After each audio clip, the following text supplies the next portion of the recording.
Karibu sana ewe mwana mtifu wa SNS, tunakutana tena kwenye Briefcase. Mimi ni Frankie Kashonde, popote ulipo kwa taadhima kubwa na ikadimisha salamu yangu kwako. Na unafikiri kwamba leo mkoba una kitu gani hasa? Kaa na utege sikio. Makamu wa Rais wa Jamhuri ya Muungano wa Tanzania Dr. Philip Mpango ameondoka nchini kuelekea Ufaransa kwa lengo la kumwakilisha Rais wa Jamhuri ya Muungano wa Tanzania Dr. Samia Suluhu Hassan kwenye mkutano wa 3 wa Umoja wa Mataifa kuhusu bahari utakaofanyika jijini Nice kuanzia Juni 9 hadi 13 mwaka huu 2025.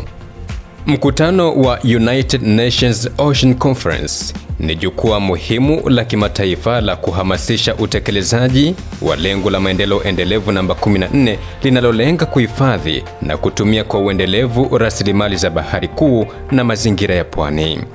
Kwa mujibu wa taarifa kwa vyombo vya habari iliyotolewa leo Juni 7 mwaka 2025 na ofisi ya makamu wa rais, imeeleza kwamba mkutano huo utawakutanisha viongozi wakuu wa nchi na serikali wa nchi wanachama wa Umoja wa Mataifa, mashirika ya kimataifa, asasi za kiraia pamoja na sekta binafsi.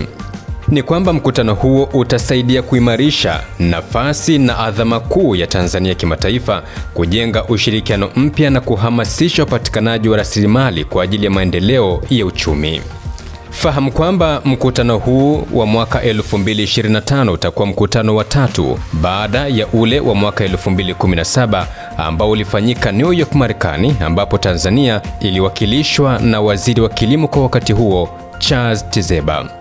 Mkutano wa pili ulifanyika mwaka 2022 huko Lisbon, Ureno, ambapo Tanzania ilipata mwakilishi yule makamu wa rais Dr. Philip Mpango.